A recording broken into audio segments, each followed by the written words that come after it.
All right, today we'll be discussing the video that we have to make for this week's assignment, and the directions were to talk about what love means to us and come up with a theory about love, and it should also have some of the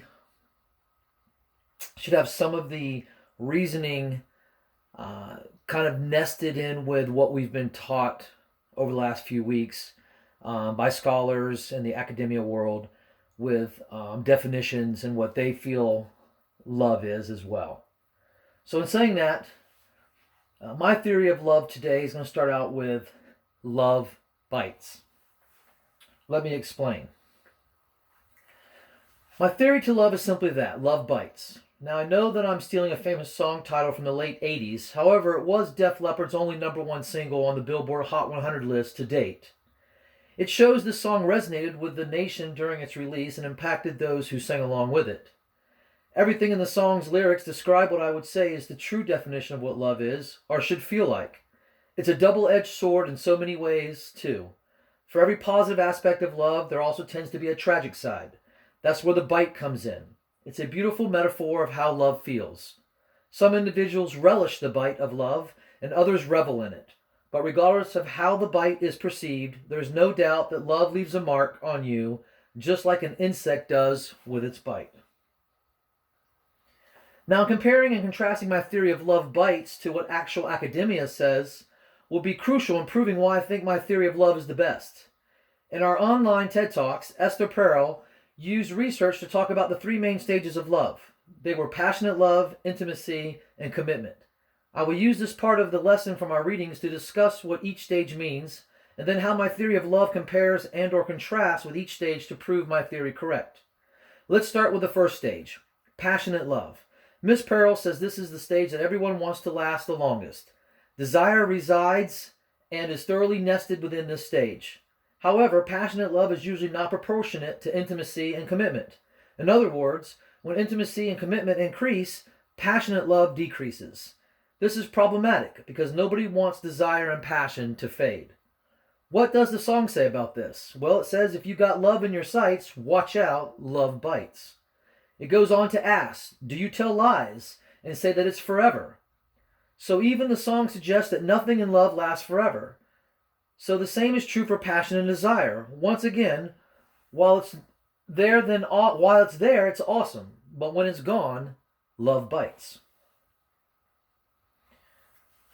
The second stage that's talked about is intimacy. The stage usually has time attached to it and is defined by how much of each other's personal life is shared with their potential partner. Perel goes on to state that intimacy grows and is nurtured mutually by sharing of one's troubles, struggles, situations in life. This creates a bond that grows through similarity of circumstances and a human need to comfort and or console. TED Talks 2013. Where does my theory stack up with regards to intimacy? I would have to say very well. The song talks about intimacy by saying that it brings me to my knees. It's no surprise that love begs, love pleads, and just like that you can see both sides of love. Bringing of oneself to their knees can be a humbling experience, or it can be a hardening one. And this collaborates my theory of love bites. When something bites you, it might hurt for a minute, but then scratching it makes it go away or even makes it feel better for a short time. The bite of love carries with it many connotations, and not all of them can be soothed by a scratch. Intimacy is about opening up and being vulnerable to another human being, even with the fear that the information being given won't be safeguarded or appreciated. When that intimacy is not reciprocated, and equally at times when it is, love bites. The third stage and last stage is commitment. This is the one that usually gets everyone. How committed are you? Time is the true revealer of this trait.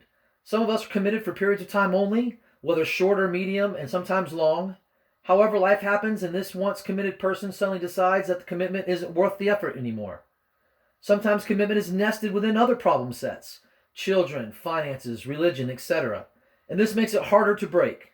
And then there are those who stay together not because of the burdens of life, but because they are genuinely in love and will remain that way until the end of their days.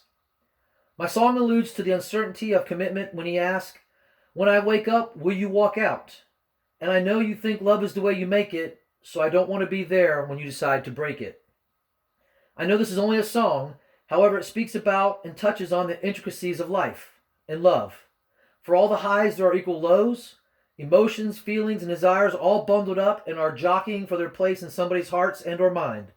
This at times can be overwhelming and or confusing, even for the experienced ones. In closing, I'd like to bring in some last lyrics of the song that actually give credibility to my theory and really proves the cliche of my paper. Def Leppard talks of how love brings him to his knees, whether good or bad, and then ironically states that love lives, love dies, it's no surprise. How powerful of a statement is that?